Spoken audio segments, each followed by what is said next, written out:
On here, our midseason MVP list. This week, Cam and Leal are gonna go, and next week, Zach and I will give our team. I'm gonna take us away, Cam. Or give I'm our gonna do the honors. Go I'm ahead, gonna do the brother. honors right now. At number 3, I'm gonna do my top 3. All right, this is mid-season, so don't come at my neck. Don't come and try to look for me. Don't really like what he doing. This is mid-season, okay? What I seen from week 1 to week 8 this fall. Okay, thank you very much. That's it. At number 3, I'm gonna go with Kyler Murray. At number 3, I'm gonna go with Kyler Murray. First of all, most rushing yards in the league, 437. Most quarterback rushing touchdowns at 7. Murray ranks in the middle of the pack completion percentage-wise, 66.8%, just outside the top 10 in passing yards, 1,847, top 10 in passing touchdowns for 13, top 20 in yards per attempt, and a top 25 in the passer rating category.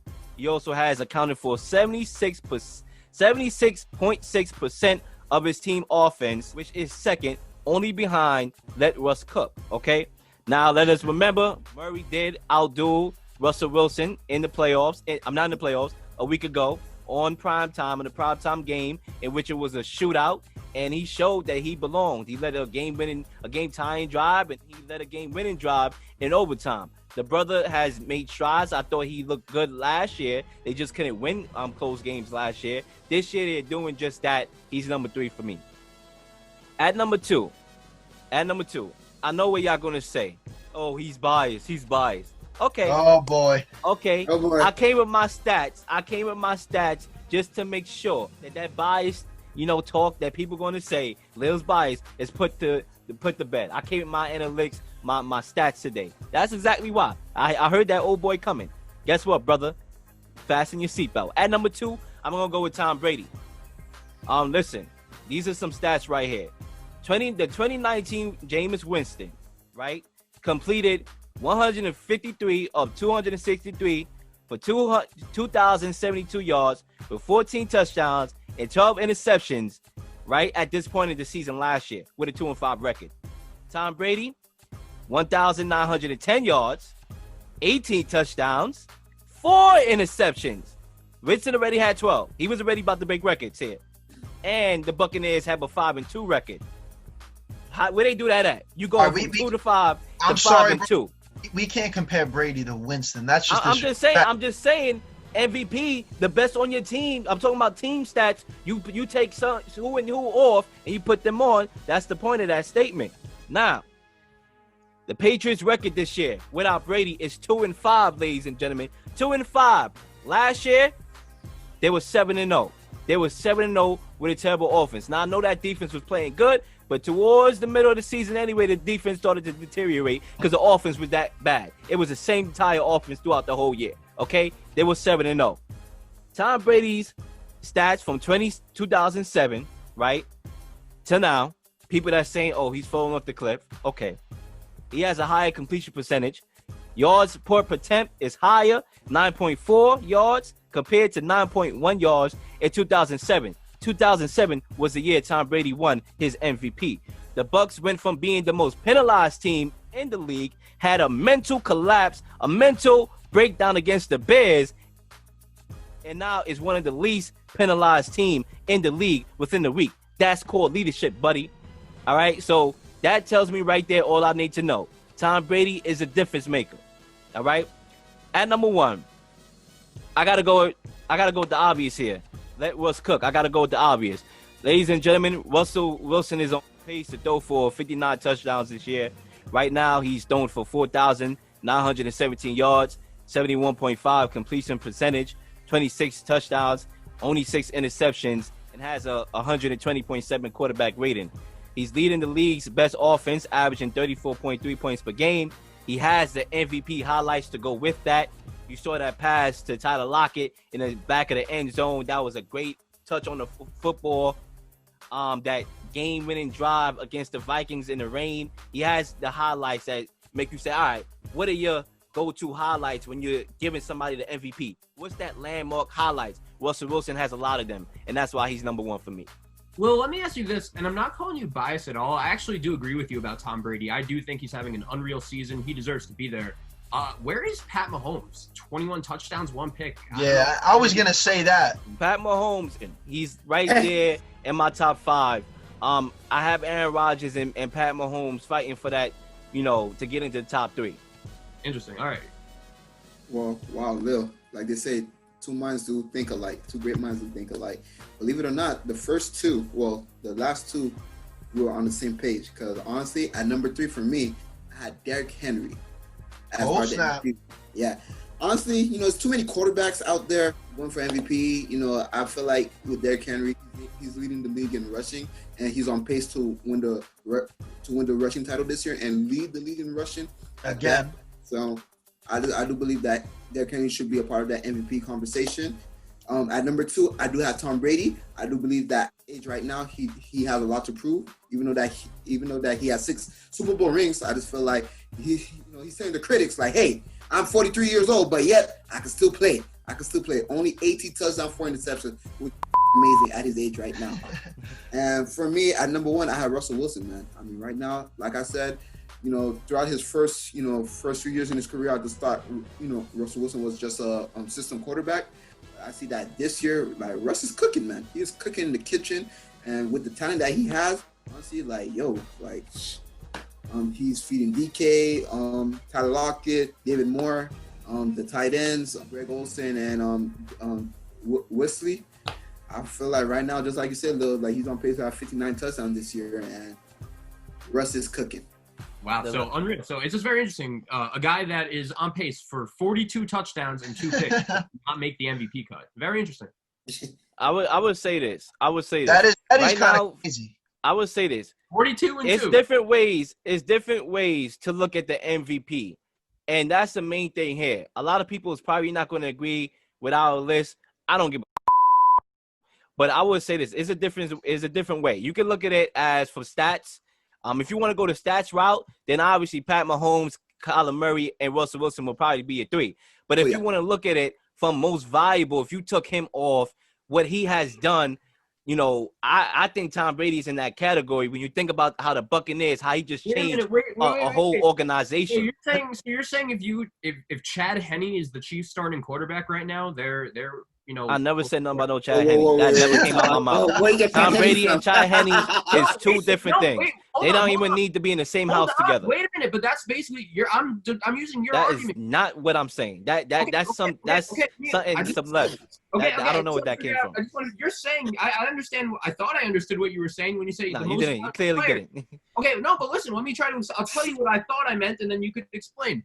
What I thought you meant is that, all right, you take most valuable player. That means he's the most valuable to his team. So I see what you're saying. Basically, that's if you're using that as your argument, isn't your argument if the most valuable to your team, if you take him off his team is, significantly worse or better? Like, is that way? And which? All right. So for example, let's look at the NBA. One of the players I had in my top 5, I didn't give him the MVP. I thought they got it right with Giannis. But one of the guys I had in my top 5 was CP3. Why? Because OKC was projected to not make the playoffs, and he brought them to the playoffs. And he didn't have the most wild popping stats, but I know his leadership alone was valuable. When I'm looking at most valuable player, I'm looking at leadership. Hold on. So, Will, you're saying that. Exactly. You're saying his leadership is valuable. Everything is so valuable. So you're saying if you take him off the team, then they're not good. That's why I would say this. With Pat Mahomes, to your Pat Mahomes argument, when he did miss some games last year, didn't Matt Moore came in and throw a couple touchdowns and won a game? So that's he different. He went 1-1. And didn't Alex Smith? All right, fine. Didn't Alex Smith lead that Chiefs to the playoffs before pre-Mahomes? Right. Okay, then. Mahomes was actually there on the bench watching, eating a daggone hot dog. All I'm saying, fellas, the Buccaneers never made it to the playoffs in how many years? They probably had one of the longest streaks. 07. And they in the driver's seat to win the division. Gentlemen. Exactly. That's valuable right there. I don't care. That's showing, like Tom Brady right now in the Buccaneers is showing 2 things. What he can do with the Bucs, transforming the Bucs, and what the Patriots are right now without him. That's 2 things right in your face, along with some solid stats. Dude, listen, I agree. I think Tom Brady would be number 3 on my list. Like, he deserves to be in the conversation, no doubt. I just think that you have to use common sense in everything, which is why for me, I'm doing everything. I'm looking at numbers. I'm looking at situations. I'm looking at literally everything. All of the, like, there's no clear answer. How is MVP determined? I'm looking at everything I have, and then I'm determining, like, that's how I make my decision. And for me, I just don't know how Pat Mahomes can't be in your top 3. And I just named 3 great guys.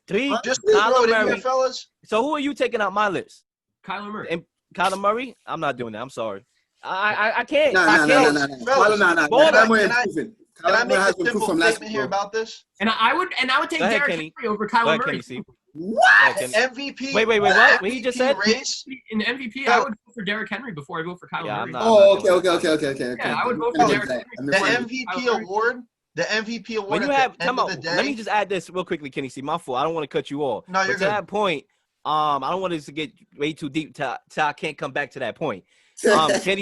Zach, first of all, Derrick Henry, while he may be the most valuable player on his team, there's still another guy in Ryan Tannehill who was also in those discussions a week ago. So who else on Kyler Murray's team is in that discussion? That's why Kyler Murray is higher than Derrick Henry for me.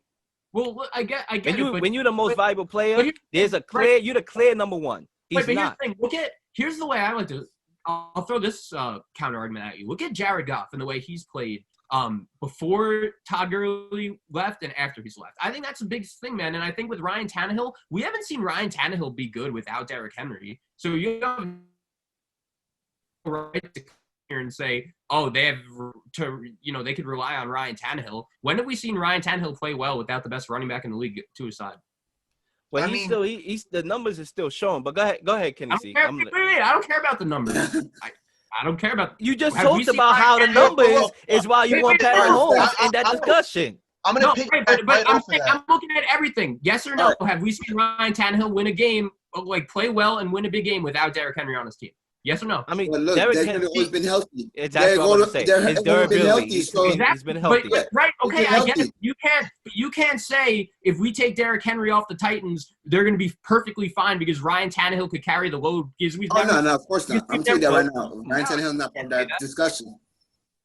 Look, the problem for me with this award is at the end of the day, through and through, the guy with the most incredible stats is 9 times out of 10 going to be the guy that wins the award. They're not going to look at the guy's charisma.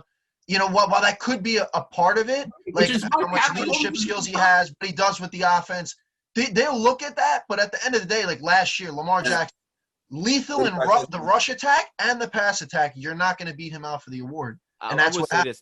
At the end of the day, stats is going to reign supreme with this award. Unfortunately. Because I do think that you should incorporate how a player is to their team and how big an impact it is. But real quickly here, Kenny C, that's the thing. I agree.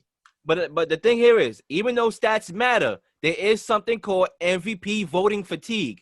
So when somebody got the award already the last couple of years, LeBron James, how many times he could have won more of those awards? They're not going to give it to that person because they want to see somebody else win it. So we saw the same movie before with Pat Mahomes before. Right, and you have other guys in other situations. Wait. I don't think you could say that. Like, I don't care about the NBA MVP. I care about the NFL MVP. I'm using it's called analogy, Zach. It's called an analogy, Zach. Okay, I get it, but I get it. NBA goes on based on popularity. Right, I get it, but I don't think you could. That like if you're trying to convince. I'm just saying there's some voting fatigue. They're not going to vote for the same guy every year. All I'm saying is, if you're trying to draw me to your side, right? If you're trying to convince me, like, oh, like that means nothing to me. But continue. Listen. There's something called voting fatigue. All right, they're not going to give it to the same guy every year. Kyler Murray, the Cardinals were not in the playoffs last year. He has turned that franchise around. I like what I'm seeing with him. Like I said, he's leading the league in rushing touchdowns. He's in the middle of the pack in almost every other category. And I just that's why I have him ahead of Pat Mahomes. Pat Mahomes is still keeping his way into my top 3. But like I said, Zach, this is week 8. What I seen from week 1 to week 8, Kyler Murray he had one bad game. I could say the same thing about Pat Mahomes. But, the Patriots defense wasn't even that good. They still was able to contain him. So, I'm just going off that. But those are my predictions.